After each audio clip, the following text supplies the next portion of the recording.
Welcome, everyone. My name is Linda Bashai, and I am the Director of North Africa Programs here at the U.S. Institute of Peace. Thank you for joining us here today for this important discussion on women, peace, and security. For those of you who use social media, I'm happy to announce that we have a hashtag for this event. The hashtag is Mena Gender. Mena all caps, gender capital G. For those of you who are less familiar with the Institute, it was founded in 1984 by Congress as an independent national institute dedicated to the proposition that peace is possible, practical, and essential for U.S. and global security. We pursue this vision of a world without violent conflict by working on the ground in areas of conflict with local partners. We provide people, organizations, and governments at every level with tools, knowledge, and training to manage conflict so it doesn't become violent and to resolve it when it does. This, of course, includes an important focus on women and their contributions to peace and security.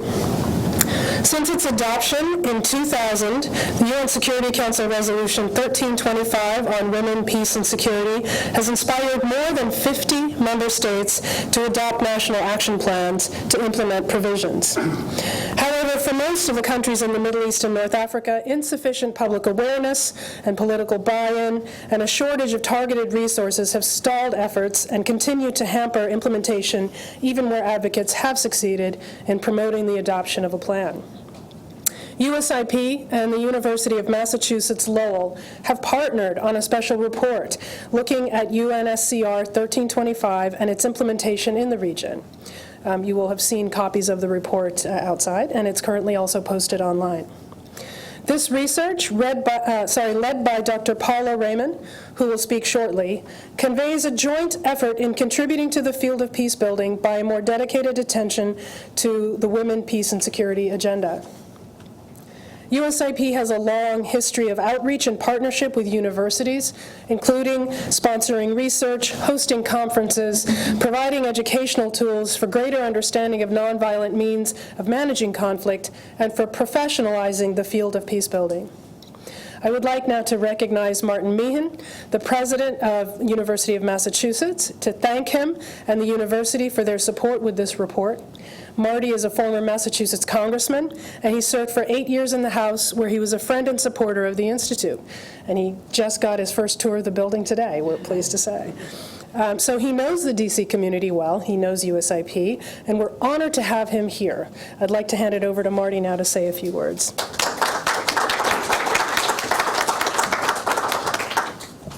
Thank you very much, Linda, and I'm delighted to be here. And I remember I was in the Congress from 1993 to 2007, and I left to become the Chancellor of the University of Massachusetts Lowell. And I remember in 1996 when the Congress authorized a land transfer with the Navy for this property. And then I remember in 2000 an appropriation that passed in order to build this building. And I'm really impressed. It's a fabulous building, and I'm happy that I was in the Congress to participate in this.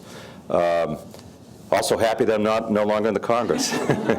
But I'm delighted to be here for this panel discussion and to be part of the public launch of the Security Report on Women and Security in the Middle East and North African region. And delighted that the university played important role in this. UMass is proud to be a partner with the United States Institute of Peace, and I see all kinds of important collaborations that where we could think of other initiatives that we could collaborate on. I was a chancellor at the University of Massachusetts Lowell for 8 years. I am now the president of the system. We're a system of basically 5 campuses in Massachusetts with 75,000 students. We do about $640 million worth of research a year, and we had a great discussion around lunch earlier, looking for ways that universities could help collaborate with this institute and think about ways that universities could play a more dramatic role around the world in fostering collaboration and peace. The university is fortunate to have exceptional faculty members like Professor Paula Raymond, who are passionate about collaborating with individuals and institutions to engage and address real-world problems. I want to congratulate Paula as well as Seth Eisen, who's here, and Emily Parker for the work that they did on this special project. Public research universities play an essential role in addressing the challenges that our society faces today, and we need to keep building on that. You know, public research universities were a great idea that towards the end of the Civil War, a congressman from Vermont, Congressman Morrill, joined with Abraham Lincoln, and they established land-grant universities. And the result of that has been research universities, public research universities all across this country that provide an accessible, high-quality education, but also engage in research to try to solve the country and the world's problems. And UMass is more committed to ever in participating with a very diverse student population in trying to affect positive change in the United States and around the world. And I think as university leaders, we have a unique opportunity to impact students in their ability to conduct research, in helping them get into a better position to improve, whether it's our healthcare system in the United States, our healthcare around the world, finding ways to manage global climate change, protect our environment, or supplying food and providing energy and clean water and growing populations in developing countries around the world. I think universities have a very important role to take.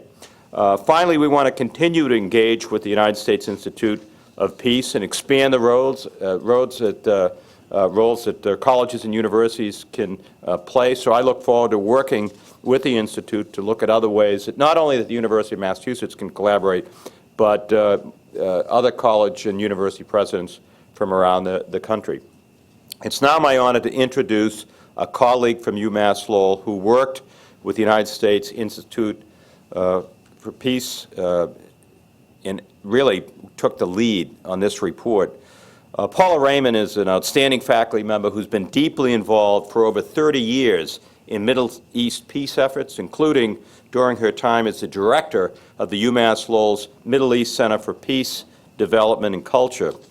During her 2 Fulbright Awards, she focused on bringing together men and women, government, NGO, and community leaders involved with constructing nonviolent avenues for conflict resolution across political, religious, and economic boundaries.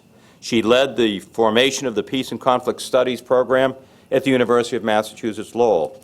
Her special interest in empowering gender equity in peace negotiations led her to establish bridges between women in Northern Ireland, in Israel, and the Palestinian areas that emphasize the importance of redefining national security to embrace economic development, gender equality, and broad-based education.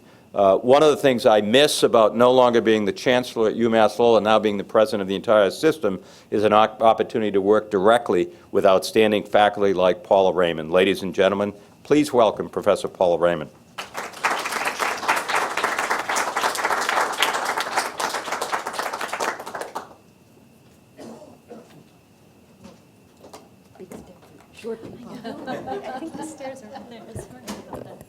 This is for the vertically challenged among us when you're making the big step.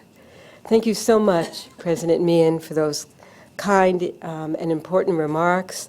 I, first of all, want to just take a moment of silence to begin our discussion today, to be thinking about all of our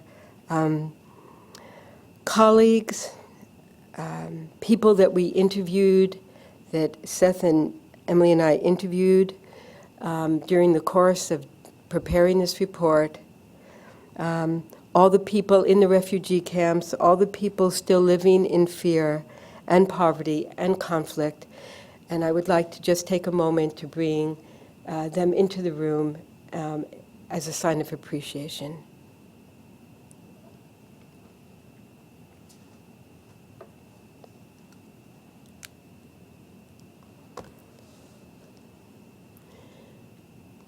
Thank you very much.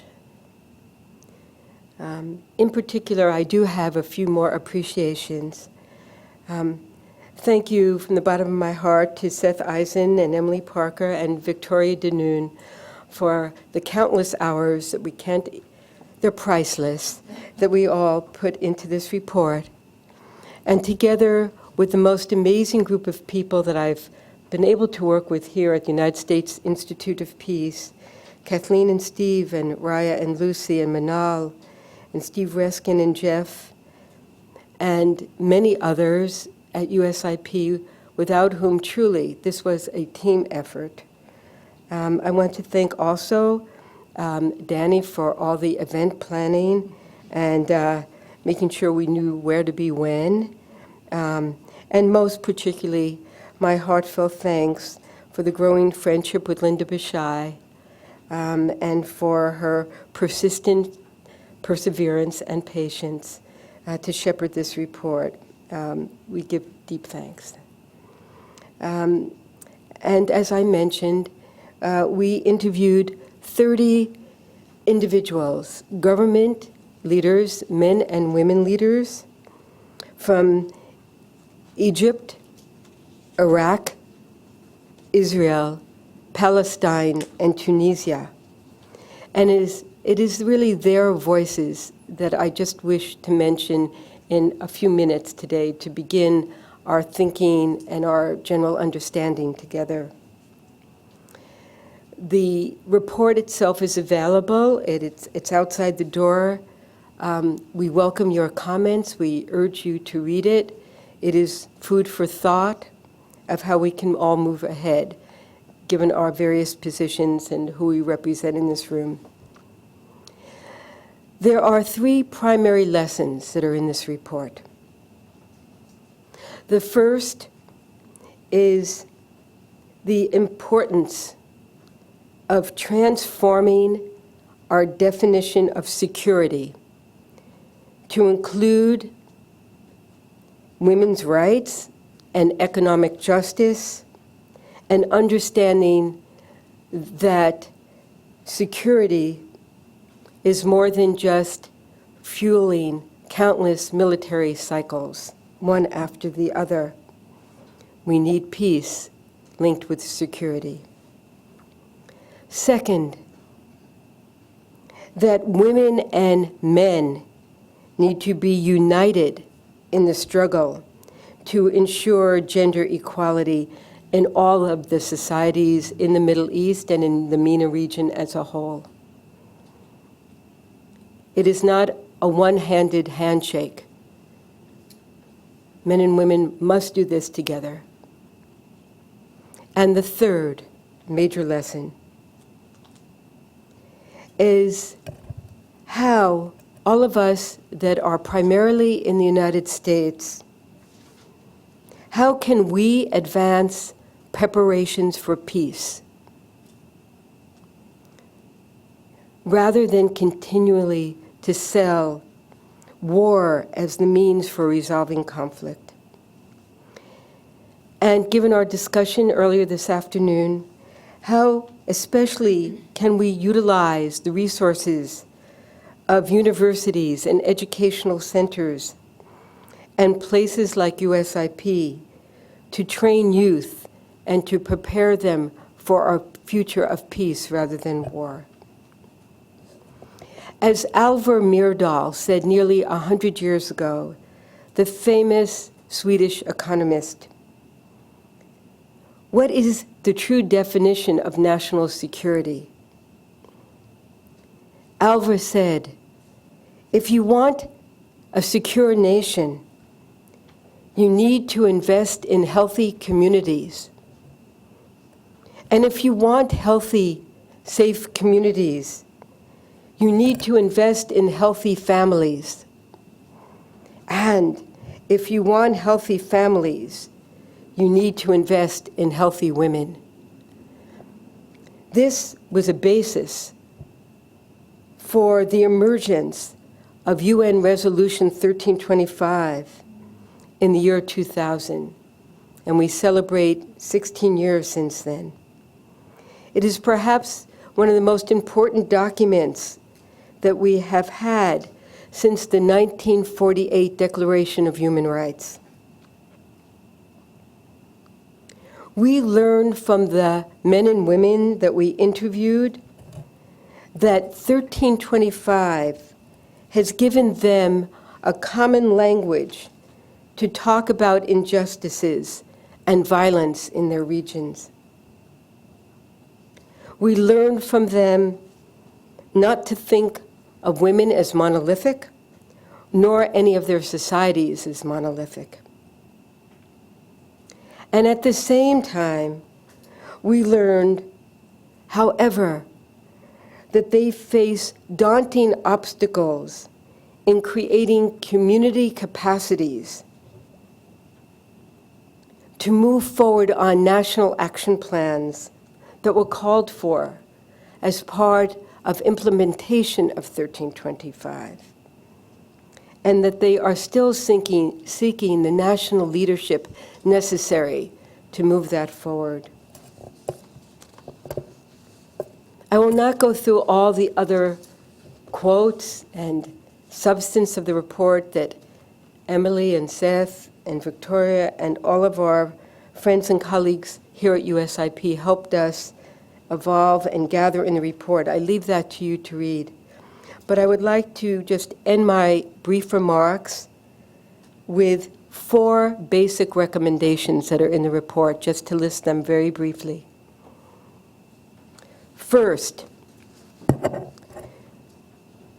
rather than elevating security and economic bottom line thinking above all else, we need to foster the understanding for our women, peace, and security agenda. A women, peace, and security agenda enhances and complements any future considerations for global security and reaching the economic development goals that we have. Second, that there needs to be concerted resources put on training and awareness raising with local leaders, men, politicians, religious leaders, stressing that women's rights are beneficial to the society as a whole, not at all extraneous, not secondary, but absolutely essential. The outreach towards men and boys would also help cultivate new advocates, expand our support bases, and challenge the violent notions of masculinity that exist. 3, the international community should be encouraged to look beyond the well-recognized NGOs that exist and move towards capacity building for local NGOs, people working on the community levels, and not to forget about people in rural areas outside the city locations. We have to remove the barriers in law and practice that inhibit NGOs to provide services, and we need to create protection for women's organizations to work effectively. And finally, and this is especially to my USIP colleagues, and also to people in the State Department and people working in wonderful organizations that Sanam will talk about, ICANN, later. We need to foster and fund safe spaces for internal conversations among diverse groups. These conversations need to bring together men and women across different boundaries so that they can deepen trust, develop a greater voice, and create societies that are truly more inclusive. I would like to end with one of the most meaningful quotes from the report that we did by Shahira Shalabi. Shahira is a Palestinian activist in Israel who spoke with great caring about how it is becoming more and more difficult for Israeli Jews and Palestinian citizens who are Arabs to find safe spaces to have these dialogues. She urges all of us who have the wherewithal in our different organizations to find ways to help them prepare for peace. And I hope that we can take that particular call. What does that mean? To help others prepare for peace, what is our responsibility? To be thinking about that together and to share more together. Thank you so much to USIP for the opportunity to work on this report with you. Thank you so much.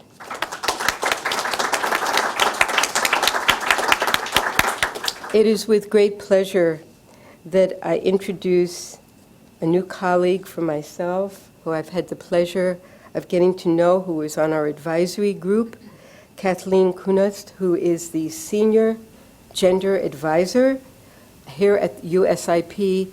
And I also want to say that Kathleen's voice over the past, I want to say multi-years, Kathleen, It only feels that way. has been just such an important voice for creative thinking, for intellectual scholarship, and for leadership on issues of women, peace, and security. And it was with great pleasure. Kathleen, thank you so much. Thank you, Paula.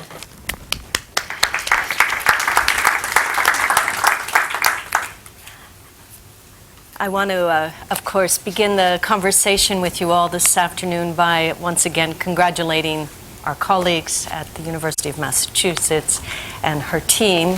Paula, thank you. And also to my colleagues here at the Institute who have navigated new terrain.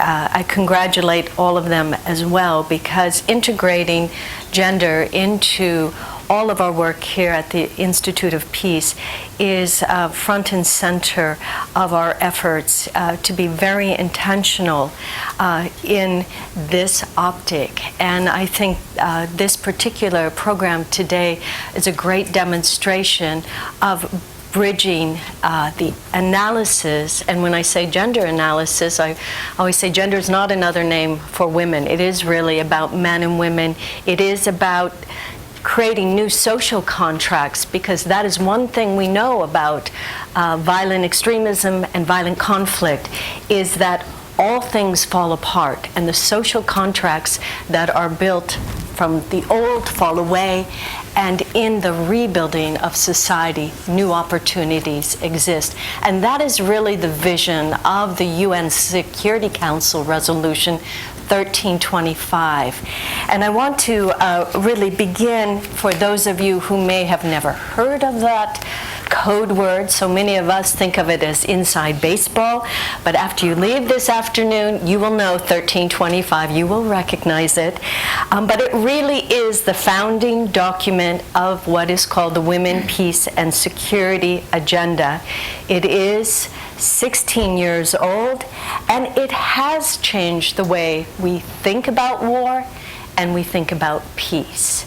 And it is really very simply recognizing that women are indeed victimized in war in many different dimensions, but that women also need to be empowered to play a key role in building the peace.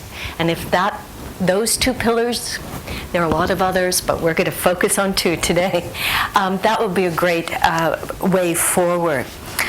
I am joined this afternoon by three absolute experts in the area of women, peace, and security. And I'm going to introduce them shortly, but just as a very straightforward roadmap, we're going to do several rounds of Q&A and then open it up to you, our very much participatory audience. And we really want to begin first, though, with what was the vision of 1325 some 16 years ago, And I always remind folks when I talk about 1325 that this was not the General Assembly that decided on 1325. This was the Security Council. And so I'm going to begin with that kind of looking to our past as a way to dive into this report about the Middle East region and North Africa. So then we will really come around to the question, is this an operable way forward? Are security agreements and security resolutions useful tools to help not only change the international optics, but more importantly, the national and community optics? So without further ado, I want to introduce to you, and I'm going to introduce them all and then ask them for their comments. And Stephanie Foster is here on my left, and I will mention to those in the room a complete bio. I hope you all have. Stephanie currently serves as the Senior Advisor and Counselor to the Ambassador at Large for Global Women's Issues at the U.S. Department of State. And she is responsible for really the world, right? But she really helps connect all of the not only regional issues, but also the functional ones. When I met Stephanie about 4 or 5 years ago, she was serving at the U.S. Embassy in Kabul and was focusing on women and civil society. So she brings great on-the-ground experience, great optics to the work now at the State Department. She will share more of that background shortly. Next to Stephanie is another colleague I've known for a long time, Sanam Naragi Anderlini. She is the co-founder and executive director of ICANN. She has also served in academic arenas, both at Georgetown and at MIT, and most recently at the University of Massachusetts, Lowell. She is one of the civil society drafters of the UN Security Council 1325. How did I do that? Just to keep everyone on their toes here. And she is a voice of activism globally, and she will share with us the work that she is doing, particularly around what the women say.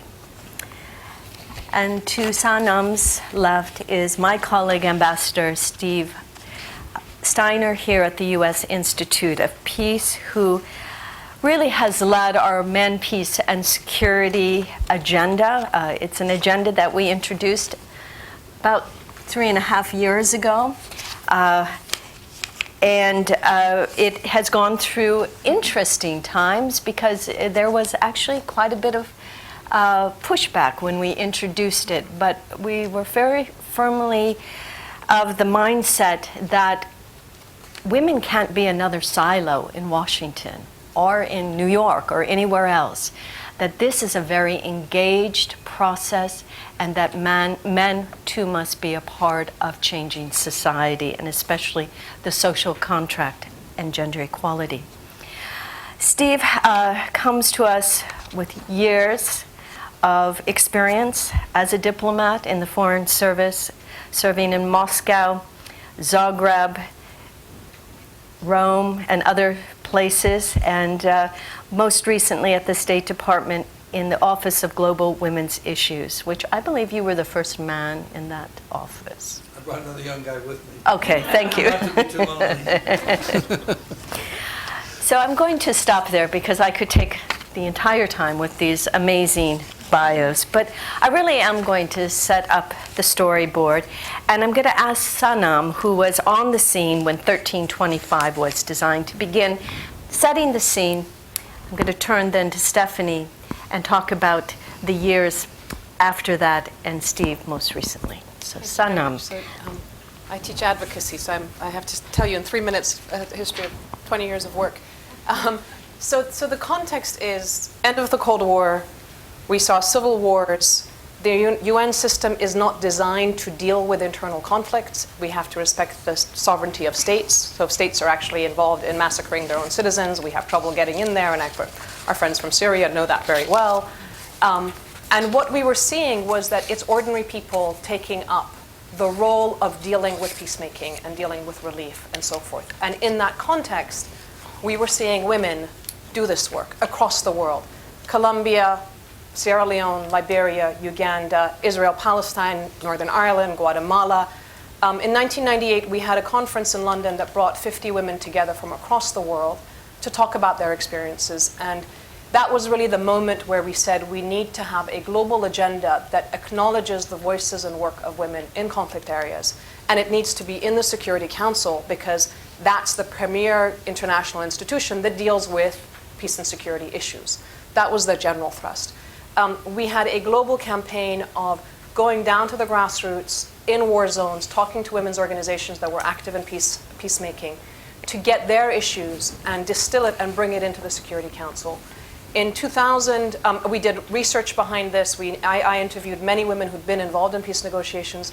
It's really touching to be in this panel talking about the Middle East because Israeli and Palestinian women actually really inspired the work. People like Naomi Hazan and Hanan Ashrawi at the time were really critical in the work that they've been doing.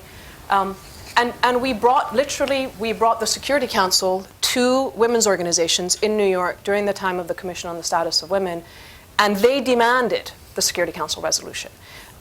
We drafted the first version of it, so it was very much the work and words of women from the grassroots going into the institution that is so dehumanized, if you want. And I think that the legacy of this resolution is that we brought the human face of war into the Security Council. So now when, and women peace builders, I think one of the things which is really important to acknowledge is that women who are doing peace building always talk about men. They will talk about their sons, they'll talk about the husbands, they'll talk about their communities. Through women, we see the faces and diversity of everybody on the ground. And it's not surprising for me that over the last 15, 16 years, we now do have a men peace and security agenda. We now have a youth peace and security agenda. That's all at the council level. So the essence of this comes from the grassroots into the council. And so it's not surprising that it still resonates in places where there's war, and we still see women rising up as peace activists. And the challenge really is, are we willing to listen to them? Because they are challenging very strong vested interests and power interests. It's not about culture that excludes women, it's about power. And this agenda is challenging that entire power base. On that, 3 minutes. Well done. Thank you. So take us into what happens with a Security Council resolution like this at the national level, because Paula talked about national action plans. Maybe you could give us a little bit of a sense of the U.S. National Action Plan, because then that will help set the framework as to what is happening in Mena today. Sure. Thank you very much.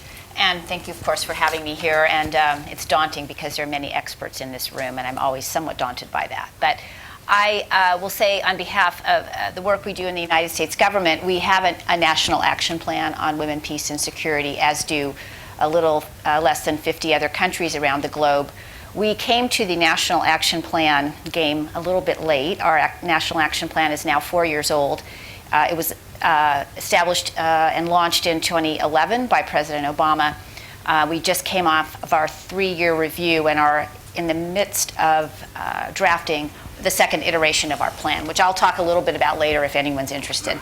It's somewhat of an interesting process. There are 3 agencies in the U.S. government responsible for this National Action Plan: the State Department, USAID, and the Department of Defense. Those are the 3 agencies that obviously are key actors in terms of the machinery that we have in the U.S. government that addresses these issues. That all sounds very dry and boring, I must say, as I talk about it and as I think about it sometimes. But really what this is the National Action Plan has allowed us really to have a framework for the work that gets done by people, not only in Washington, D.C., but really more importantly on the ground in our embassies, posts, missions, and combatant commands around the world. We are very large institutions, and we have people all over the place who are doing a lot of disparate things. The national action plans sometimes create frameworks for us. They help us build coherence around the work so that we start to understand the work we're doing in a different way. It also helps spur work, so it not only makes sense of the work that gets done, but it helps to do new work. It helps us to think about diplomacy differently. It helps us to think about, as we're developing meetings for Secretary Kerry or the president or some other high-ranking official who goes to a country, who's in the room? Are there women in the room? I can't tell you the number of times I have this conversation still. Have we invited women to that meeting? Who are they? Are they people who we feel like cannot just speak about women's lives as victims, but women as participants, women as problem solvers, and women who have helped resolve whatever problem sits before them, not just in conflict-affected countries, but in fragile countries and, frankly, anywhere. So this is a tool that really helps us. And it was a very lengthy process to formulate it, to really think about what does this resolution for the Security Council say, what does it mean, what should we do? But when it comes right down to it, what it means is that it created a way for us within the US government to really think about our work differently. And it's a tool that we use as the people within our system who are responsible for sort of being the internal champions for this, to really continue to say, we do this work pursuant to this Security Council resolution, but we do it because it makes us more effective. And part of what we also do as we evaluate the work is evaluate how it has made us more effective. I think we see, and we know that the statistics show in terms of peace negotiations, that many peace negotiations fail, in fact, fail quite badly, more than 50% of them. But when women are engaged in peace negotiations, we know that they're much more likely to succeed and last a much longer period of time. And this is a study that was just done by the UN to mark the 15th anniversary of the Security Council resolution. But even in countries where we're not at the place where we have a peace negotiation in place and a resolution, we know that engaging women creates a stronger fabric and it creates more resilience. And I'm going to end with just one story because I think it's very instructive. We had funded through actually a grant program out of our office a group of women who in West Africa in political participation, civic participation. We funded them. They built a network really focusing on the work they were doing. It was very focused on getting them engaged in civil society and perhaps running for public office. Well, lo and behold, when the Ebola outbreak occurred, these were women who were already working together, who had good networks, who had good lines into the communities in which they lived, and were able to be tapped as part of the Ebola response and recovery effort. Now, I'm not going to say that this group of women solved the problem, but they were able to really provide a very real-time way for those women to be part of the solution that was being developed in a very, very difficult situation. And we think the fact that we worked with them ahead of time by happenstance, we didn't know the Ebola outbreak was going to happen, but that we had really started to help support these women in their efforts to really be participatory in their communities and civil society, building their capacity. It was another tool that could be used by their own community and by their own country to really address an issue that was very real and that threatened, particularly in Liberia, Sierra Leone, Guinea, and that part of West Africa, to really undermine some very, hard-fought gains in those countries, Liberia being war-ravaged for many years, et cetera. So I think we see that sometimes we are taking actions that we see under this rubric of women, peace, and security in 1325 that seem very metaphysical, but when we actually think about what they are, they have a very positive impact on the ground, and they have a very positive way of moving forward. And so those are some of the things that we think about as we think about using this National Action Plan, both to prod others who work with us in the U.S. government, and to also capture what we do. Thank you. That helps us bring us into really the work that a National Action Plan does in other countries. And I'm thinking, Steve, you are somebody who has walked the full path of security, formerly as Ambassador at Large on arms control and disarmament. So you know that side of the security story. And I'm interested in having you give us a little bit more of a reflection of when you made that transition in your own career, and also how you saw it in your work in Iraq, because that's really where your transformation, if I can say so, as a man engaged in the women, peace, and security agenda really occurred. Well, okay, thank you, and welcome everybody. I can tell you that in the year 2000, when the Security Council came up with 1325, I didn't know anything about it. I didn't know what was happening. I didn't know much about women's rights movements at all either. I was still in my foreign service career, and in the last several years of my foreign service career, I was doing nuclear arms negotiations, the old Intermediate Nuclear Forces Treaty and the START Treaty, Strategic Arms. I am diversity-minded and always have been, and I noted with pleasure back then that on my delegations we had a lot of women, really good experts in the field. The Russians, on the other side, I was involved in these U.S.-Soviet negotiations, and then with the successor states, they had none. And actually, an interesting point was when Ukraine became independent and they became one of our partners, they made it a point to have women at the table in meaningful roles. I think just to show the Russians, their place, and to show us, it's pertinent today, that they were sort of aspiring to the values that we hold. So that was good. When I retired from the Foreign Service in 2002, I went to work by request with a friend of mine who had become Undersecretary of State for Democracy and Global Affairs, and I asked her if I could come work with her on democracy and human rights issues. And the minute I started doing that, or maybe the second day, I saw you can't get there on democracy and human rights. I was working on the Millennium Challenge account, helping to shape it. I was working on something called the Global Community of Democracies, and I began to see you can't get there on any of these things if you don't empower women. And Condi Rice, Secretary of State then in the Bush administration, used to love to say, half a democracy is not a democracy. And that's entirely true. And I feel very strongly, and have felt from that time, that any country that doesn't empower half of its population, particularly the female half, politically, economically, socially, is not going to be a very successful nor a very gentle country. I then got into women's rights issues, and after the overthrow of Saddam in Iraq, we got $10 million to start a capacity-building leadership program for Iraqi women, and I was asked to start that up and head it.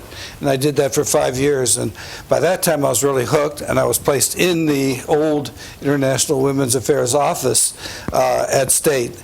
And I was really into it by that time, and I began to see how women are affected by conflict, the role that women can play coming out of conflict and in trying to build peace. People often ask me how I can go from nuclear arms negotiations to women's rights, but there's a really simple answer, and that's in both cases bringing down nuclear arms levels and empowering women. We're building a safer world, a more civilized world, and this is definitely a security issue. So, I saw that before I knew about 1325, that this is a security issue. But one problem we had then, and that annoyed me a lot, I was thinking about men, I was in a room so often with 50, 55, 60 women. I was the only guy at State when I was still at State. And I realized that had to change, and I came to realize that can't change by talking about gender issues, because guys think that gender issues are for women, and that we had to find other ways. And when I came here to work with Kathleen at USIP, the first thing we did was start a lessons learned exercise on what is the best way to empower women in countries that have gone through violent conflict. How can the international community work together on this and do a better job and be more efficient? And one of our conclusions, sort of was much more has to be done to engage men to support the rights of women in these countries, or you're not going to get anywhere. So a little bit later, we took our Men, Peace, and Security initiative. We named it very deliberately because we feel you can't succeed on 1325, you can't succeed on women, peace, and security if you don't, in each country, have a concerted, organized effort to engage men to understand and to support the rights of women. And we definitely saw it as a security issue, realized this is part of the security, particularly in rebuilding a country that has gone through violent conflict and has been largely destroyed. And the goal was to show men that this is a security issue and it affects the security of themselves, their families, their communities, and certainly their countries. So I think I'll stop with that, but I'd like to talk a little bit more later about how we do this work with men and what the methodology is and what are the entry points. Thanks, Steve. That really kind of opens up the field here for us to move from just counting women, how many women are in the room, to how do we make women count in the security. And I'm going to look to you, Sanam, to talk about how, and now trying to pivot toward the MENA region, how you see making women count in your work and also in relation to the report. Just as to give you mentioned that the resolution had, it's got a participation element and it has a protection element.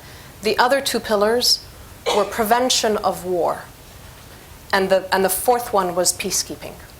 And it's really important to remember those because it's now 16 years since 1325, but we still have the problem of soldiers under the UN flag being involved in the sexual exploitation of girls and women on the ground. And so the importance of having women involved in peacekeeping forces is actually one way of stopping that, because the worst thing that can happen is to have the UN out there with a flag and having countries hiding behind the banner of the UN, but having their soldiers sexually abusing 6-year-old girls in Central African Republic, right? And that's what's happening. So this agenda is very much about that issue. The second element of prevention of war, when we say how do you make women count, women saw the changing nature of war and the proliferation of actors and the complexity of these issues 20 years ago, because they were at the front lines of this problem. And the question is, did we listen to them? Right now, I've been working in the last 5-6 years very much with the Mena region, and certainly since 2011. And in 2012, we were in a room with women from 15 countries asking about the trends that are occurring. And one of our Libyan partners said to me, she said, the Salafis and the Wahhabis are coming, the extremists are coming. First, they went after the dead, because they were destroying the shrines. Then they came after women, because their ideology has a specific issue of where women are situated in society and how they want to control women. And that same day, we heard the news of the Benghazi attacks and the death of the US ambassador. By the way, the women that we work with always said to us, we warned the embassy not to send people there then. So they knew on the ground in Benghazi what was going on. Nobody listened to them, right? And so for us, the issue of counting and listening to women is about early warning. For the 16 years that I've been going to the Commission on the Status of Women at the UN, we have had the issue of extremism of all forms. The Islamists, the evangelicals, the Catholics, you name it, everybody gets together and they're pushing back on women's rights. And women have been warning against this, and they've been documenting this. In our international policy sphere, when these things are raised, basically, we revert back to saying this is culture. Violence against women is their culture.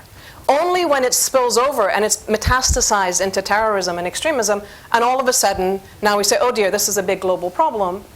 And then guess what happens? We now have research organizations or think tanks that have come out, and then they say, we need to do research to show the relevance of women to the extremism agenda, right? So it's undermining the voices on the ground.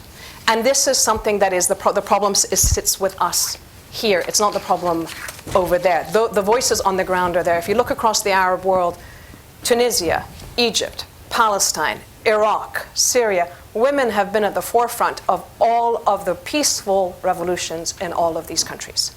They have been out there. They were the first ones in Libya. They were the first ones out there. They continue to be active on the ground.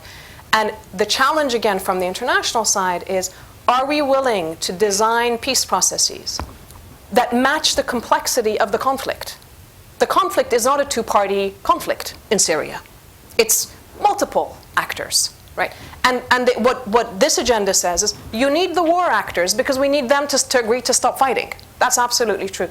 But war actors alone cannot design what the peace should be. You need the peace actors as well. And peace actors, that's when you get, through women, you get civil society, you get young people, you get all the people that they've been working with. And so again, the challenge sits with us here.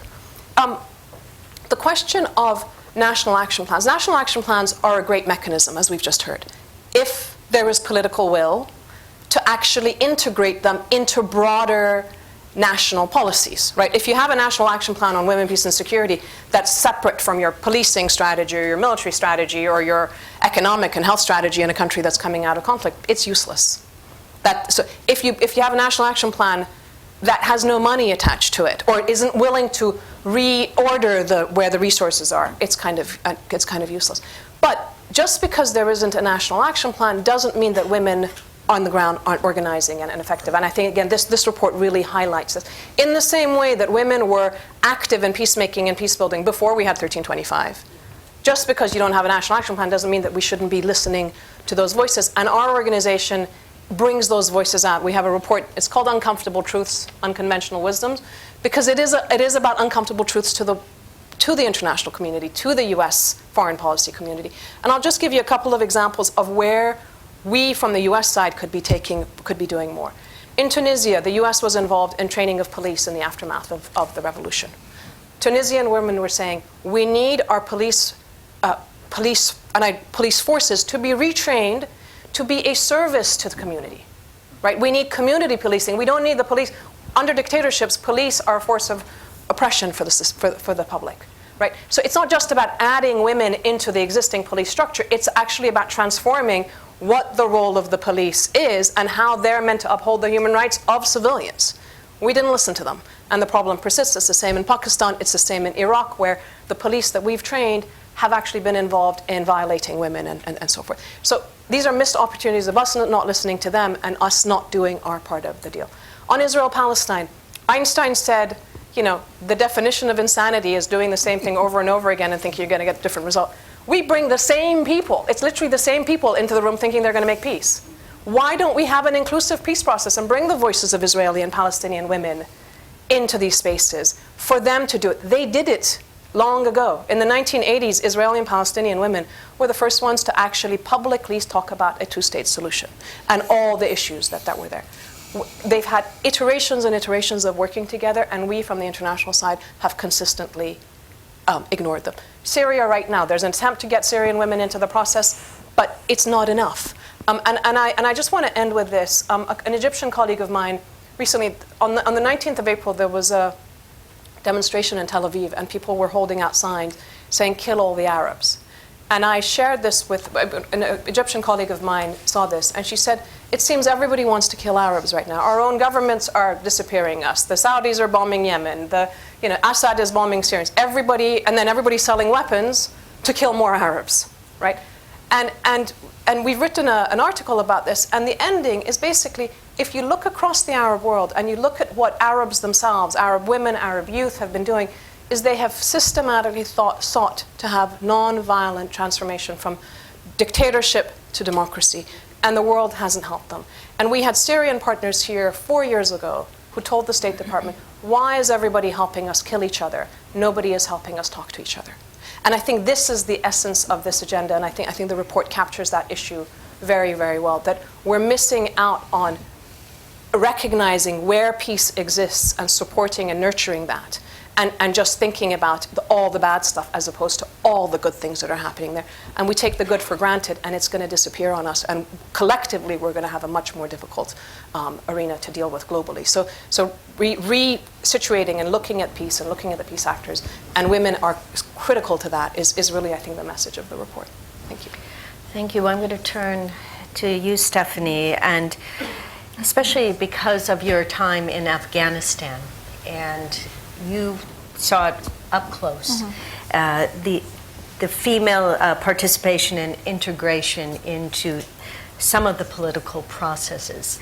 Have we reached a stagnation period, or do you still see, whether it's Afghanistan or other countries you're working on, that we are making progress? In terms of political participation? Political, of women. Of women.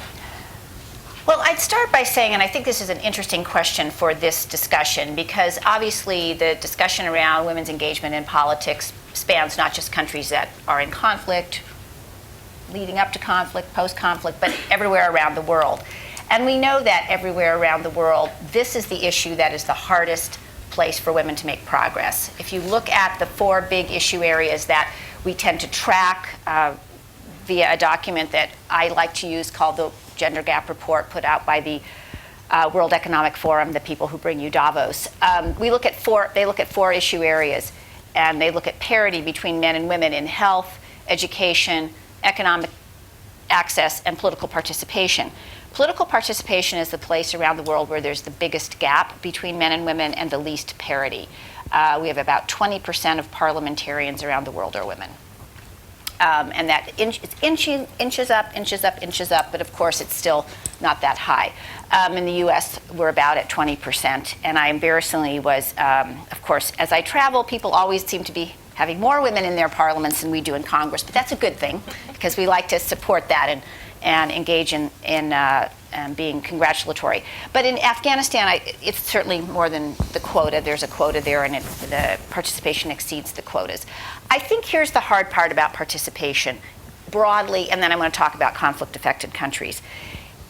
It is politics, in my view, and this is something I've worked in a lot, it's obviously an area where there's a bit of a zero-sum game, and people don't give up power easily. So we're in a situation where women really have to, I think, be able to fight within very structured institutions that control access to power, within political parties, within electoral administration bodies, et cetera. And it's really hard, and there is violence directed at them that dampens their interest in this, whether overt, psychological, et cetera. So I think that's really hard. And I think we have to understand that in the United States, there are barriers that make it hard for women. So think about a woman in Afghanistan, Iraq, wherever, thinking about running for office, how hard that is. One thing I'd say is I think we also have to pay attention to numbers matter. I do think the number of women in a particular institution matters. I'm a firm believer that women are important for the role model effect, and saying to younger people, especially, that a woman can do X, a woman can be a prime minister, a member of parliament, head of a CEO, a peace negotiator, a mediator. But I think that's not the end of the story. We need to look at who we are electing across the globe, who we're appointing across the globe, and seeing if those men, women are reflective of what's going on in their society, that it's the most inclusive and responsive group possible, and not assuming that because somebody is a woman, they're necessarily going to be the best advocate on women's rights. They might be, but a man might also be. And really being, I think, a little more nuanced in how we look at that. I think conflict societies are very difficult because, again, I think violence does have a really dampening impact on women's interest and ability to be engaged in public life. I will say in Afghanistan, when I was there, I worked there as an NGO, and then I was at the embassy. In every case in Afghanistan in the electoral process, there are threats against women who run. There are threats against women who win. There are car bombs that are utilized against women in those places, and there are threats against polling stations. So these are very conflict-affected countries, and elections provide another opportunity for that conflict to manifest itself. Having said that, people do come out and vote, and they're excited about the prospect. So I don't think it's all a bad news story. I just think we need to be mindful of the situation in which these communities find themselves, both men and women, and the risks that sometimes are associated with political participation. Having said all of that, I will say I am an optimist because I really believe that as I do my work around the globe and listening to the other people who work in my office and in other offices at the State Department, and I will comment, there are several people here who are from other offices of the State Department, not just mine, who are big advocates for gender equality and have been great friends to us. I think we see that women really want to be engaged in their communities, in their countries, in making those public policy and programming and decisions about where the roads go and the water goes and how much money gets spent on schools or whatever. And I think part of our job is to support that, is to be rising, lifting up those voices at the local, national, and regional level who are willing to get out there and be brave advocates, or who want to be. And I think that's our job. And I think the job of groups like Sanam's, that we don't always agree with, but is to say these are the issues we're hearing. And I think that's why this report is important. I think any time we can get information that we get from others who are not inside our bubble, the better able it helps us to ascertain what's going on in the ground. And so I think we see tremendous appetite still, even in very difficult times, by women in their communities to be engaged, whether that's in business, in politics, in civil society, in just doing whatever needs to be done to really better their communities. I think the challenge is how we can collectively help them in the international space do that in a safe way, and that we can highlight their voices. My one last story, I always end with one last story, is we have an award which many of you are aware of called the International Women of Courage Award. We've given it for 10 years, so 100 women have received the award. And we just heard a story recently where one of our awardees went back to her home country, and which is not the most perhaps democratic place, and she got to meet with Secretary Kerry, something that many members of the government of her country had not been able to do. And people were just so stunned that it was so important to us that our Secretary of State would meet with all the International Women of Courage Award winners to say to them, and the Vice President, also Vice President Biden, to say to them, you are the future of your countries and the future of the world. And I think to the extent we can really raise up those voices, it helps everyone. And not to say that that's a panacea for change, but it's something we can do as diplomats to really send a signal to the world that we think that these women and men who support them and communities around the globe are critically important to really building a different kind of world. And Steve, I'm going to pick up on that line of international collective approach and ask you to drill down a little bit more about how men can make more of a difference. Talk about maybe your work in Afghanistan and your upcoming work in Ukraine. Yeah. Okay. Well, Stephanie, I'm glad to hear you mention International Women of Courage. That's an initiative we took in the George W. Bush administration, actually, and we're really glad to see it stay on and thrive and be carried out by this administration as well, because it's really important to recognize women who are on the front lines, on the cutting edge of advancing women's rights and democracy, sometimes endangering their own lives. What we're doing on men is we're working with a network of NGOs around the world, particularly in conflict and post-conflict countries. They're run by young men for the most part, and they train young men in their countries to have a peaceful sense of their own masculinity, to combat gender-based violence, to respect girls and women, also to recognize and combat various kinds of hate speech, including hate speech against girls and women. And most recently, we've designed a program along these lines for Afghanistan. And here, too, the entry point is to get men in the room and not start talking about gender equality, because that's a term that does not go over well in a lot of these countries, but to talk to them about what violence has done to their lives, to their families, to their communities, and to their country. And that's a very violent culture in Afghanistan. That's not really my characterization. Everybody we talked to out there informing the program said this is not only needed, but it's urgent, that things were getting worse. Young men were getting increasingly radicalized, and there's a culture of violence, it's a norm of violence, and it had to be attacked. So the entry point is through peaceful masculinity, what you can do to help build peace in your family, your community, and in your country. And it's essential in these things to get men to open up with each other, first of all by talking about by admitting what violence has done to them and their families, communities, and the countries, and the effects it can have, and how they can do much better as positive members of society and as peace builders. It's difficult that you have to build trust with these groups, and we're always concerned that there could be like one guy in the group who would undermine the whole thing because he doesn't believe in this message. I like to quote Zainab Bangura, who was one of the main speakers at the initial symposium we held here a couple of years ago on men, peace, and security, men as positive agents of change. And she said, you not only have to take the guns out of the hands of the boys, you have to take the guns out of their heads. And that's because this power that they have over other people, not only making women victims, but other men and boys too, by carrying these arms and sadly using them a lot, has become part of how a lot of these young guys define their own manhood. So that if you disarm them without really having a social program on peaceful masculinity, among other things, they'll feel emasculated, and they could be all the more desperate and violent. So you have to get them to open up about the effect of violence. And we've just had the first training in Afghanistan. It went well. There was no spoiler. I'm glad to say we had 40 young men, from 10 each from 4 different provinces. It's a pilot program funded by USAID, and it went very well, and the men were enthusiastic, and the trainers thought there's some guys here who are really going to sustain their work in this field and will be real peace builders.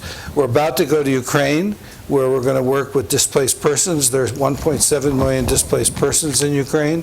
About 65% are women, and we're going to be training women in social skills, peace building, leadership skills, to show that they can be valuable to their new communities to which they've been displaced and where they're not always totally welcome. But we've persuaded our Ukrainian partners to also add a segment for men, because the male IDPs, for a large part, are even worse off. They're psychologically distressed. They have feelings of guilt that they're not in the conflict zone fighting the Russians, and drinking has gone up, domestic violence has gone up among these people. So we're going to have sessions with men as well, working on, through this concept of peaceful masculinity. And certainly we'd like to, have a dialogue here with you folks. I know you're all experts and practitioners about how we can apply it to that area. But like Stephanie likes to end with a story, I want to end with a quote, okay? And this is from a young guy in Africa who's a practitioner in this field. He's from Rwanda, but he's been doing this work in such easy cases as the DRC and other countries. And here's what he said. It is a masculine culture rooted in violence that has historically devalued women. At the base is an entrenched belief in the superiority of men. That kind of thinking needs to change. We have to develop a positive masculinity, one that isn't based on violence, that promotes the rights of all. It starts with boys. If they are not taught human rights, respect for women, equality, these children will grow into young men who think they are better than women, and they will grow into men who rape women, who will use violence to get their way. They'll become violent men.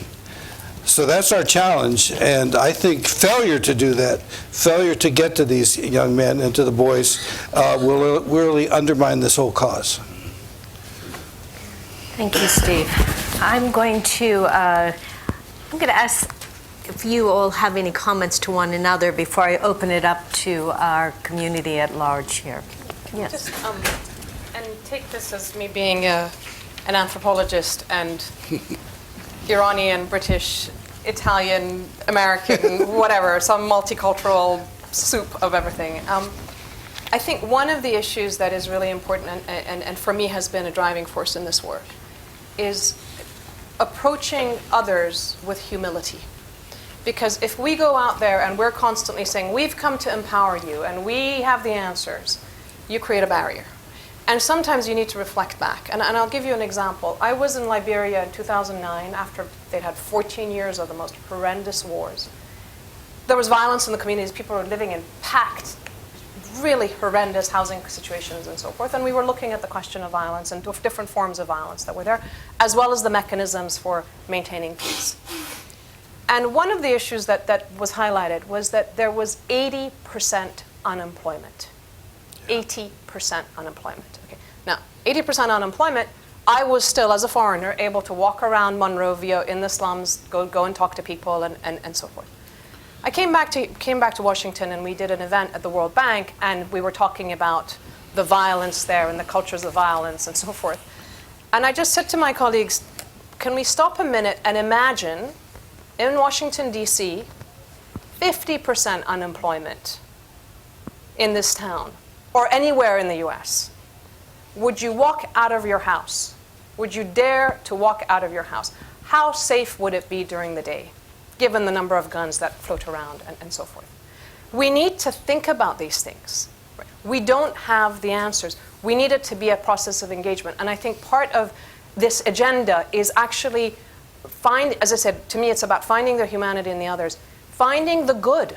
Because there's in the midst of the worst, absolute worst situations, there's always peace and or normality and decency and humanity that's out there. And it's touching that aspect. I've had conversations with Taliban leaders where if you actually say to them, my conversation with them was, what do you want for your daughter and son in the next 10 years? And it opened up a field of, I spent 2 hours talking to them. I was speaking to them in Farsi, Dari, and we were able to say, you know, where the international community is helpful, where it's not, what they need to do, and so forth. But when you humanize it and you engage them on the basis of the people they care about and recognize that they love their families and their communities and their country as well, and that's the starting point for a peaceful world, it opens up huge opportunities for engagement. So this to me is one of the driving forces behind this agenda, again, of humanizing it, but also being very humble about the decency and the good that's out there in every culture, the bad that's in every culture, including our own international Western cultures and what we take forward and so forth. So it's that balancing act, which I think is really important to address. Yeah, let me just add to that. I'm really glad you mentioned the economic side, because a lot of Afghans said to us that the problem with these young men getting radicalized is, to a large extent, because there's a lack of jobs. The economy has gone down so fast because of Western withdrawal, and they can't find a job. They feel they're not fulfilling their manly duties, their duties to their families, and they can become violent. It's not because they've taken on an extremist ideology. It's the fact that they can't support themselves and their families, and the desperation that can bring, particularly with violence all around you and violent groups there happy to recruit you, to find you and pay you. Yes, thank you, and to pay you. And I also want to mention, connected with Sanam's remarks, that the entry point on this training of men is not accusatory in any way. It's not guys have done terrible things to women.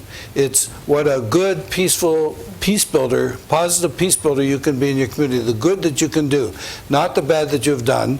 Obviously, we're not working with criminals, but we're working with guys in the middle, not people who are already champions, because they don't need this. Guys in the middle who could potentially have the right values, but they've not learned to articulate them, and they've not spoken up when they see wrong things being done. That's the guys we're trying to get to, and it's to show the good that can be in them, not, you know, the bad things that men have done. So that's related to your humility point. I mean, the only thing I'd say is that, not really to my panelists, but to all of us, is that this is a really important agenda, but it's not separated from all the other work that gets done across the globe to try to build more sustainable and peaceful societies, whether they're in conflict, post-conflict countries or countries that are not in conflict. This is, I think we have to have a holistic view, being humble, but understanding that, you know, this is all about how we create societies that value men and women equally, that value everyone equally, and that have that as the way that they do business.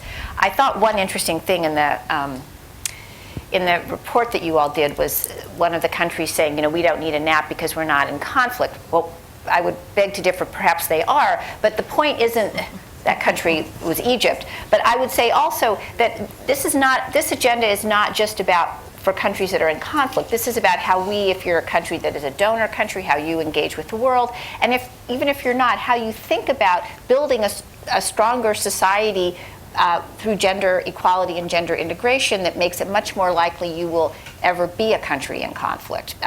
So I think looking at this holistically is important. In addition to, I totally take the point and agree about humility, but this is not just a rarefied UN resolution that we should talk about in rarefied places. This is about real people's lives, right. And it's about real people's lives not just in conflict-affected countries. It's about real people's lives everywhere.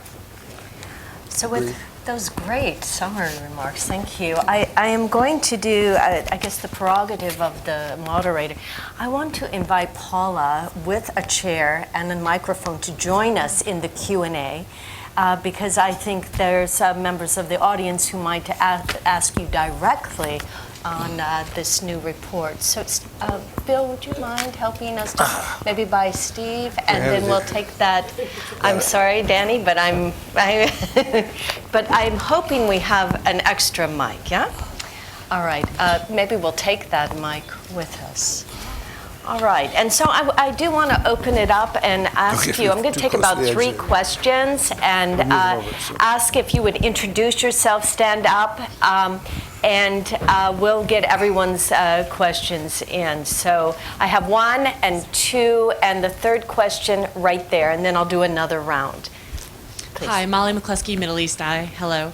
I had a question for Sanam. You mentioned about extremism and how extremist group pushing back on women's rights tends to be a precursor for more violent acts. Can you talk a little bit more about that transition? Great. And over here? Thank you. Thank you, Danielle. Hi, I'm Dr. Sherry McFarland, and I'm with World Peace and Reconciliation, and we promote peace education in war-torn communities such as Darfur, Sudan. And I wanted to talk to ask the panelists what is being done. I know there was a lot of mention of national dialogues about various issues. Is there a national framework that's being promoted to increase women's literacy? Because in these countries, as we all know, the male boys, the young boys, get promoted to go to school quicker than young women. Thank you very much. And our 3rd question, and then I'll turn it back to... Hi, Ken Margord, World Docs. What would you call a group that believes its values are of such universal applicability and of such benefit to mankind that they are not only entitled but required to spread those values around the world by force if necessary? I think you'd call them jihadists. But doesn't that apply to us when it comes to democracy and gender equality? Very good. Okay, we'll take the 4th question and then bring it back to you, and we'll do another round. Diyar Wajdi, I'm from Syria. I have actually a few comments and one clarification, asking for clarification. So first about the title of the event, should we keep trying or should we keep adopting the same methodology in changing women and addressing this issue in the MENA region? This is my question. And for instance, last year I spent entire year at Columbia Law School addressing human rights literacy, and I came up with conclusion that in a Zaatari camp where you have like 80,000, it's like small, although we have this propaganda about the situation and the catastrophic issue in Al-Zaatari camp, we have just 80,000 people in Al-Zaatari camp, 1 out 5 houses headed by a woman. And what are we doing to support women there?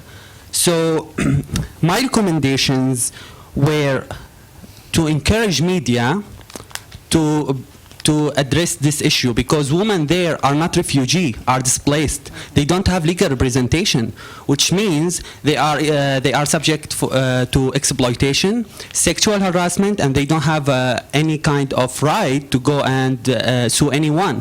And they fear deportation, so that's why they even accept the sexual harassment conducted or committed by Jordanian officials there or police officers.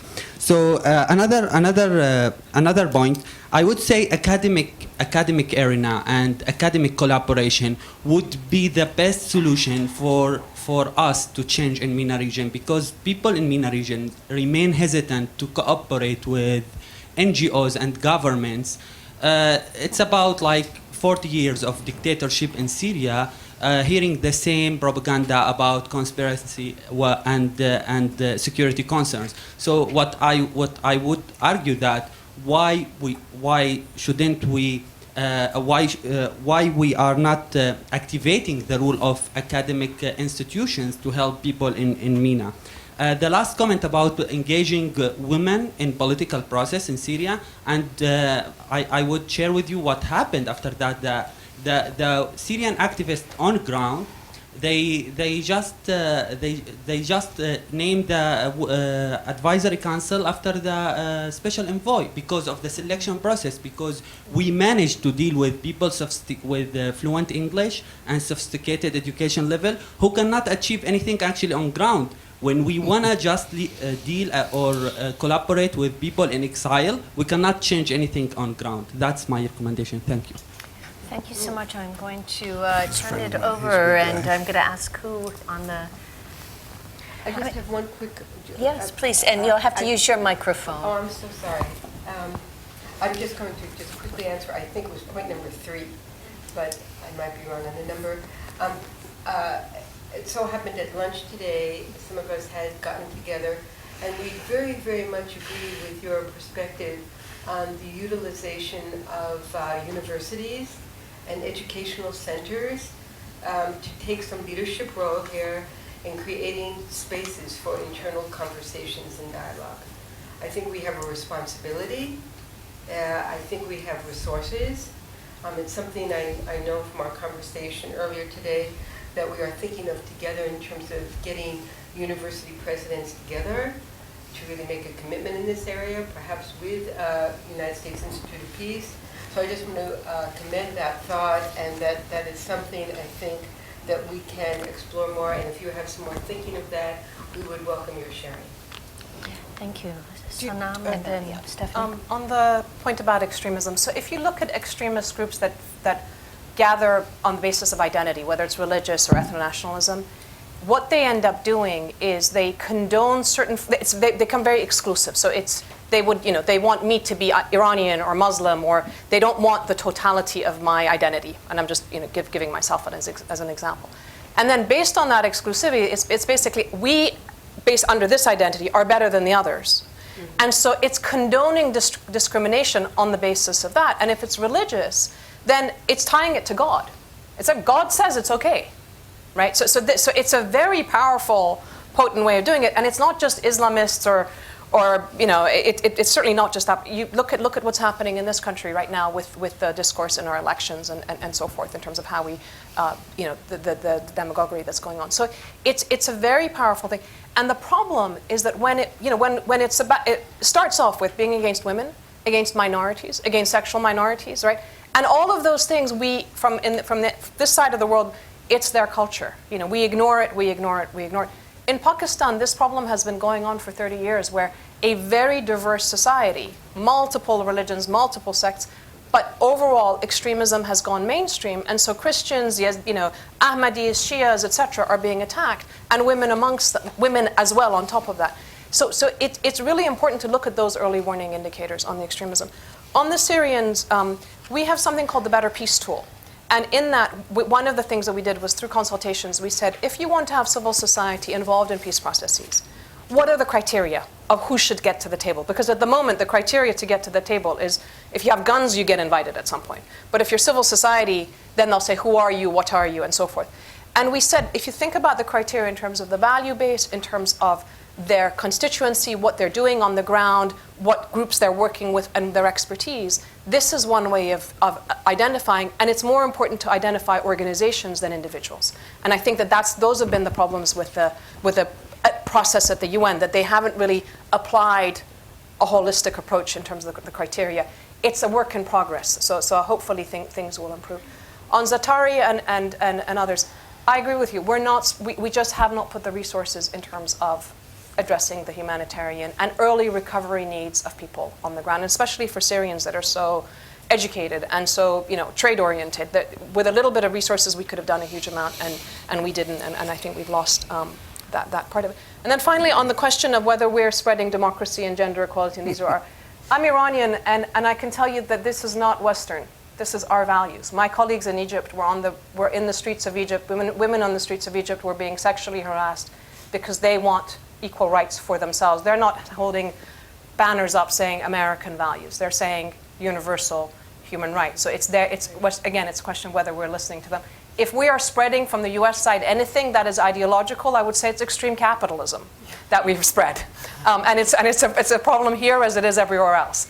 But human rights and democracy are, I think, innate, and they're universal. And everywhere I've worked, the vast majority of people are aspiring to that sort of those kinds of spaces.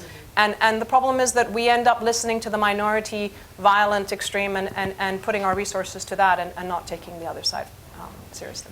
So Just a couple of quick things that I think are important to note to the question about literacy. I would say, obviously, this is a tremendous problem around the world in terms of access to education for girls. We know that 62 million girls are not in school in the world and globe generally. We also know that while there's relative parity with regard to primary education, that really drops off at secondary education, and that boys have a much higher rate of attendance and graduation from secondary school. That has tremendous impacts from increased child marriage, less family spacing for children, economic abilities later on to really provide for their families. So we know that that's a very big issue. That's certainly a very big focus in the last, and change, I think, sea change in the last 3 to 4 years in the international community, especially at the State Department, USAID, and other donor countries, as well as the UN, is really looking at how we address issues that are important to adolescent girls, education being primarily one of them, other traditional practices that can be harmful, but really trying to ensure that we keep girls in school, that we make it as easy as possible for girls to stay in school. We know that girls aren't in school for different reasons in different parts of the world. It's not decontextualized, et cetera. We know that there's a lot of child marriage. We also know that that's done for different reasons. So there is a big focus on girls' education right now. The State Department, USAID, well, the US government in general, just released Adolescent Girls Strategy, which is publicly available, thank you, and which outlines all the work that we plan to do to really address those issues around keeping adolescent girls in school fully engaged, so we are actually investing in our own collective futures. I would also say just briefly, and this is not a discussion about Syria or the, all the investments that have been made in trying to address the impact of the Syrian crisis, but I feel like it's certainly worth saying that we, as the U.S. and as other international donors, have invested a lot in trying to address some of the issues. Probably not enough. I would obviously say there's still a lot of work to do. We are very focused in the U.S. in thinking about how to provide livelihood training broadly based in refugee settings, because we know that, again, this economic issue is huge. And the case has to be made constantly about the importance of economic development, jobs, not just because jobs are important in terms of wage earning and being able to support families, but because they give people a sense of investment and self-worth and investment in their communities. Now, I promised that we'd do one more round, but I have to see. We started just a few minutes late. Can we go a few minutes? All right, 3 minutes more. So just, I want to hear from the audience. Okay, we'll do it very quickly. I'm not sure if we'll get a full round of response, but I think it's important. Right here, if you just keep your, yep. Is it till 3:30 or 4? Huh? We have till 4. Oh, we have till 4. It's 2 to 4. Oh, I thought it said 3:30. Is it 2 to 4 or I looked at. That's what, Oh, well, let's go. All right. So please stand up, and then 1, 2, 3. Oh, wow. Yeah, great. All right. yeah. Hi, my name is Asma. I am an Atlas Corps Fellow from Gaza, Palestine. I have a few questions, so Just please one bear with question, me. if we can. Oh, just want to make sure we hear everyone, Okay. and then we can wrap around again. Okay, so my question is that Sanam mentioned that people have, especially women, have been talking for more than like 30 years about what needs to be done, and there is no listening. So what's new? What would be changing that we are actually having or seeing any new results?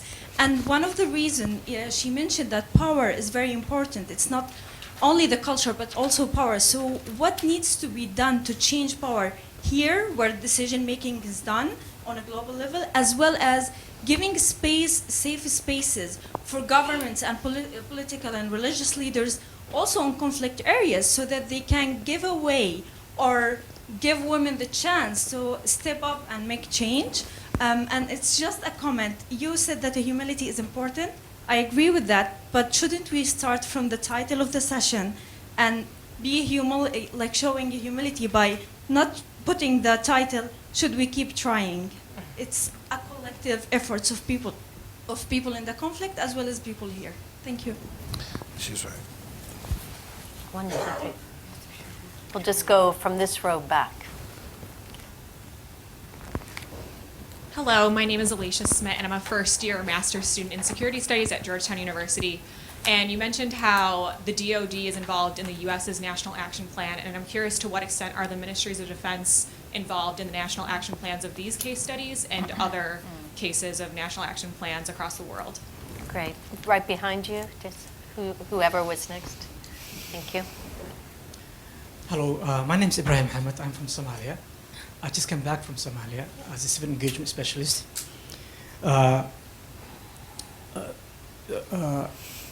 Paula closed with 4 great recommendations. I would like you to know that the first 3 are not possible in Somalia or not happening. But the 4th one, which was foster and fund a safer environment for dialogue, is one that we greatly need, but it's not happening. Ambassador Steve said that in order to engage women in conflict zone, you have to engage men. In Somalia, you do engage men in the international community, but only a power sharing, not about women issues. So partially, it's our fault, but we also to blame you by not really forcing our men to include women. There's no inclusivity in Somalia.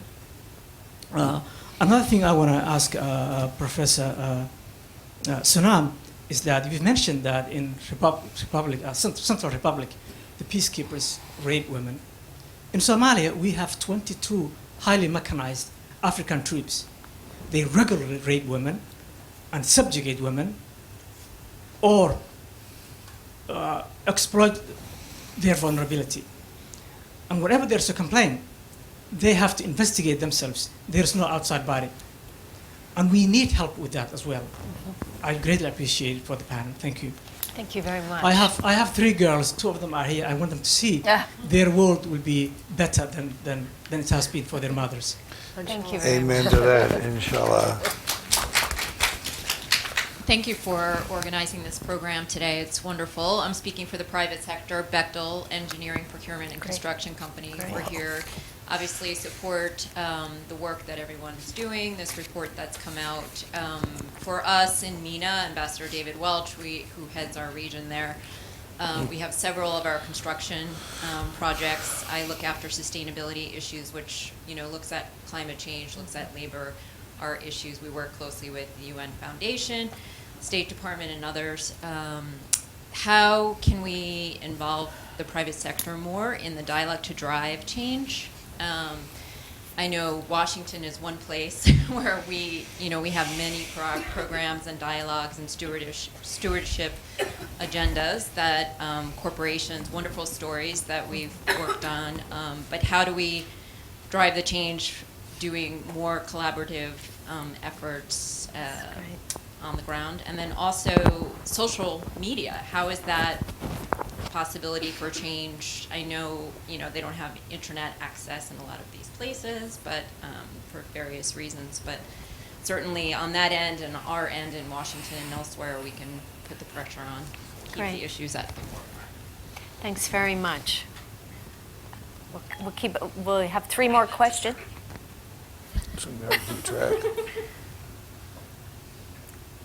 Hello. That's very strange. Excuse me. That's all right. Okay. My name is Greg Aftandilian with the Middle East Center at UMass Lowell. First, kudos to my colleagues Paula, Seth, and Emily for an outstanding report and their collaboration with USIP. My question is really a policy question vis-a-vis Afghanistan. We see snippets in the press from that from time to time about the Afghan government in discussions with the Taliban for some potentially future reconciliation or end game. In any negotiation, of course, there's give and take. So how do we assure that our Afghan government allies don't retreat from whatever advancements have been made, say, on women's rights in Afghanistan? We don't want to turn back the clock, but in a negotiation, how do we ensure that that doesn't occur? Thank you. Thank you. Next to you, please. Hi, good afternoon. Thank you for your talk today. My name is Christine Starkey. I'm an undergraduate student at Georgetown University. Prior to Georgetown, though, I served 5 years in the United States Marine Corps as an Arabic linguist. And so, Ms. Foster, you had touched on this a little bit, but specifically within the U.S. and the Department of Defense here, I know there's a lot of talk about like women's integration into combat roles and whether or not that's going to shift the scene, but my question is in regards to specifically post-conflict stability operations in Afghanistan and in Iraq when we get to that point. So my question is, how are we capitalizing on women in these roles in the United States military, and if not, how can we? That's great. Thank you so much, and thank you for your service. My name is Dr. Andrews Bass. I'm from Haiti. I really want to know, since you said they have, I think you know about the people who hide behind the flag of the UN and raping our women and young girls. Did they have a policy in the United States where to complain about that? Because we send so many paper in front of the UN and nobody ever answer back to us. And I want to know if they have a policy for that, because when they live in this country is already poor, I think we will have more children of the United Nations military than our own children. Thank you. And was there one more question, please? You all are ready. That's our last round.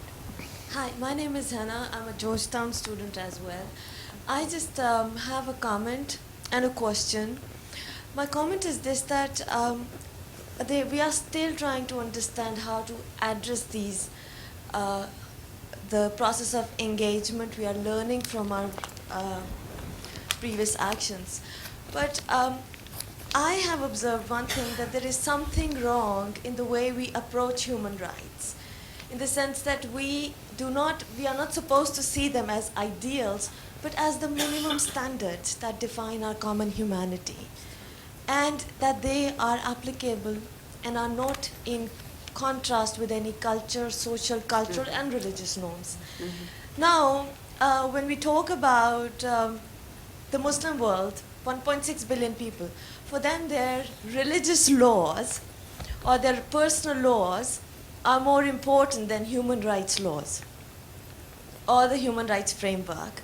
Because a lot of people who are uneducated, they are into what their religion says, and this is what their common understanding is. So are we thinking on lines that we don't talk about in the process of engagement, that we don't talk about gender equality, but instead we talk about gender equity? Because from there we can begin the process of dialogue in the society and, kind of engage the internal dynamics of the society. Thank you. Thank you very much for that thoughtful question. I'm going to turn it back over, and Steve, you have a response. Try to remember these. I'm going to ask each of our panelists to just take one question or two, if you can wrap it together. Well, I just thought a quick comment on three of them, but it'll be quick. On the last question, I think gender equity is a good term in some of these local contexts. I think we have to be very careful about our context locally and be sensitive to the role of Islam. We had an expert dialogue once bringing together women leaders from Iraq, Afghanistan, Libya, and what was the fourth? Tunisia. And they all said that Islam is being used against women's rights. It's being distorted and misinterpreted, and that one thing they need is to have more women trained in Islam, trained in the religion, so that they can counter this in an Islamic context. And we do have experts here at USIP and others who are working on this, on advancing women's rights in an Islamic context. So you're right, it's very important to recognize that and to deal with it. On the gentleman who asked about peace process in Afghanistan, first of all, I don't think it's going very far right now, but it is a concern. We do want to make sure women's rights aren't rolled back. We have a very good relationship with the present Afghan government. President Ghani is very committed to women's rights, as is his wife. They have a visible First Lady now, and she'll be here for a public forum a week from Friday, 10:30 on May 13th.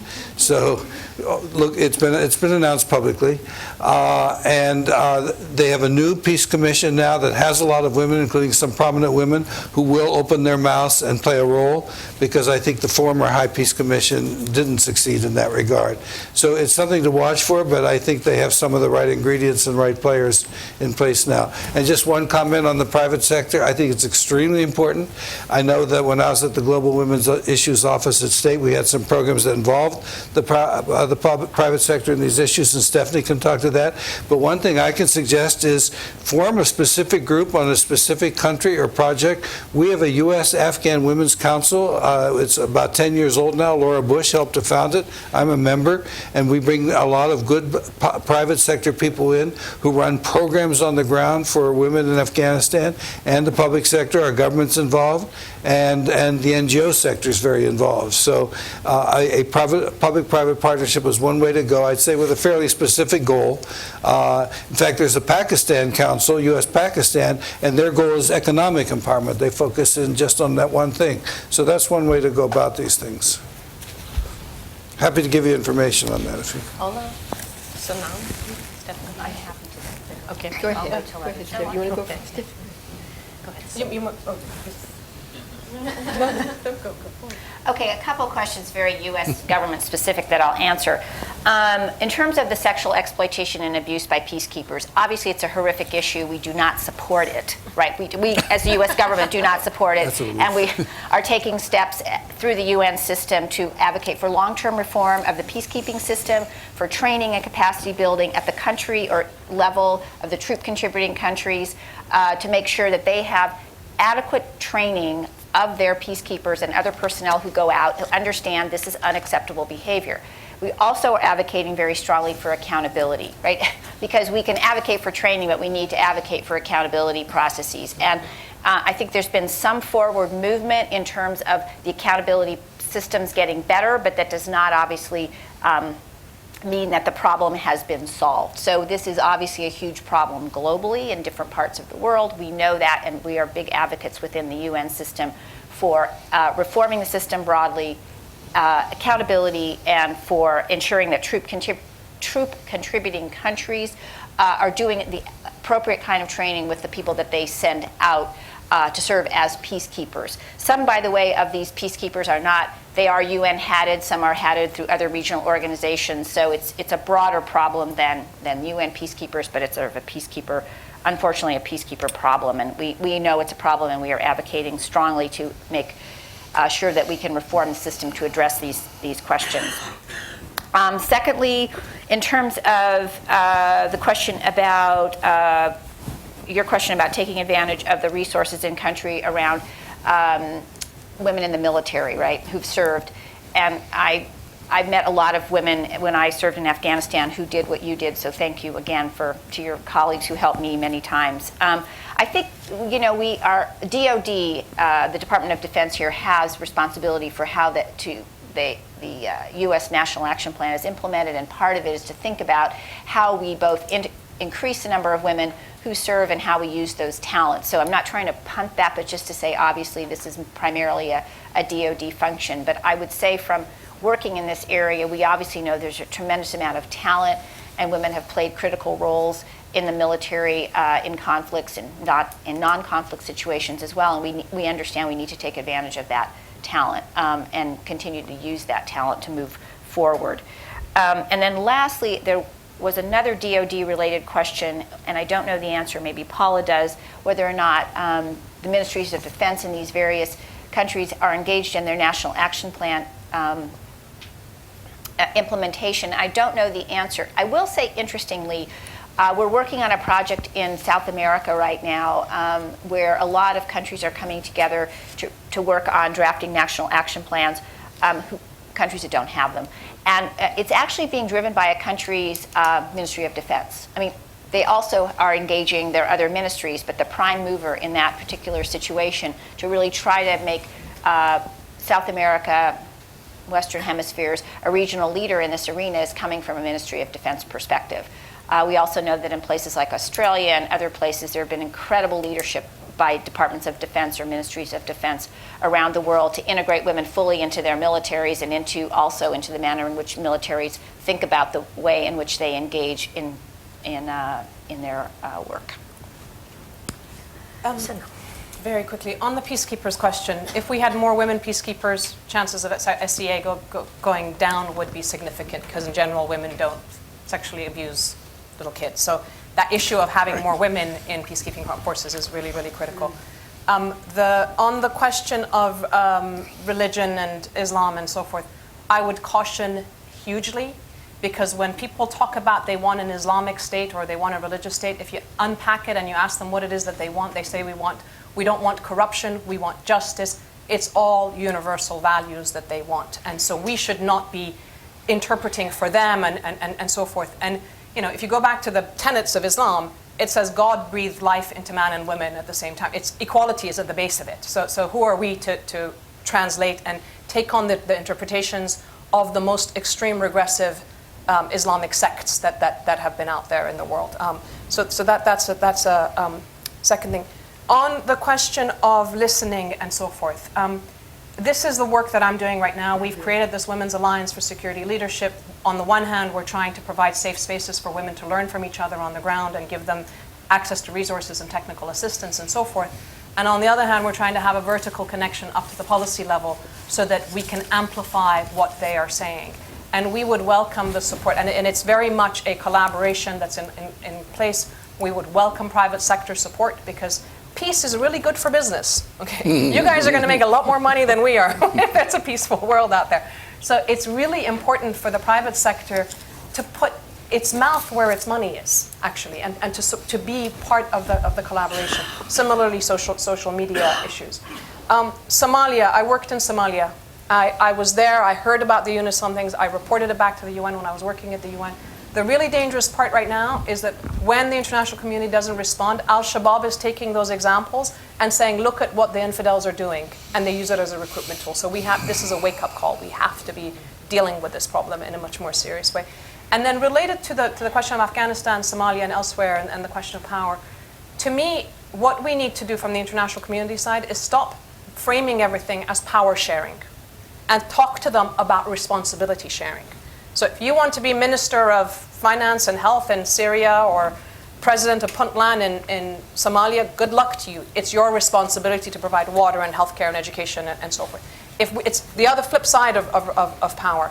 If we could do that as part of our language, it would change the discourse and the engagement.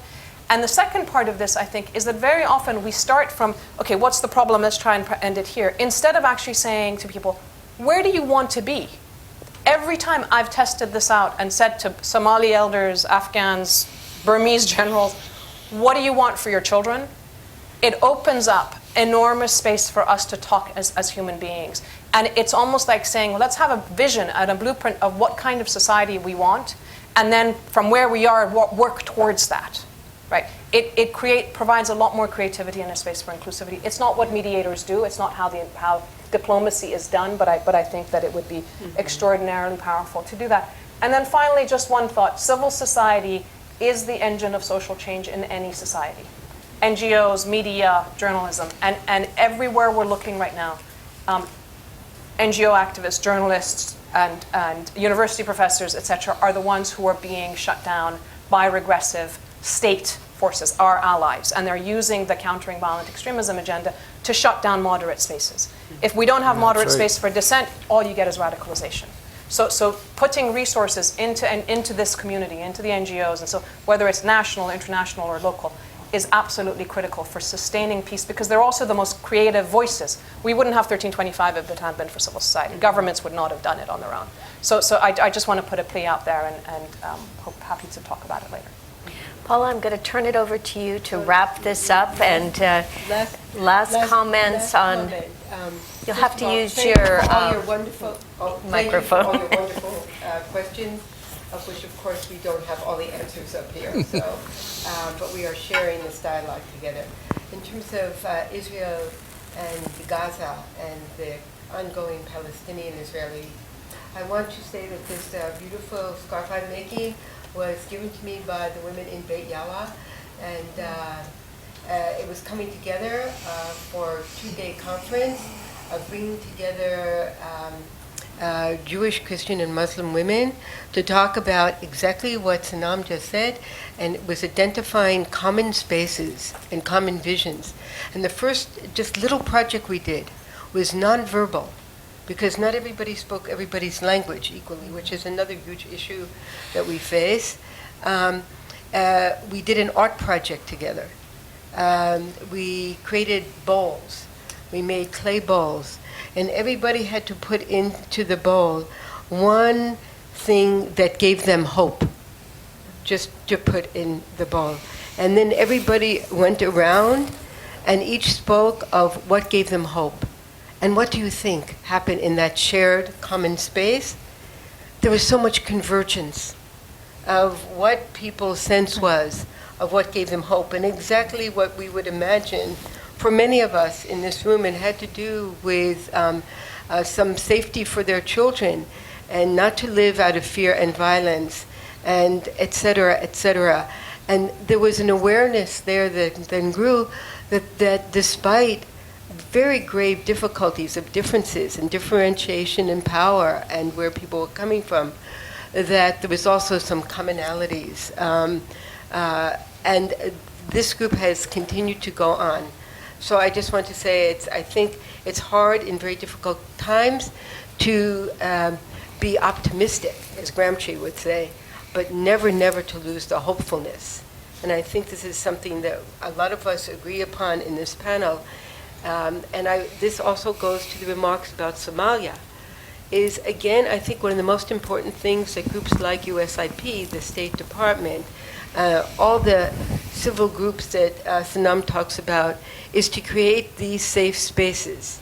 We need safe spaces in our own lives here. When I'm looking ahead to the November elections, I think that we might need them more than ever, even in our own country.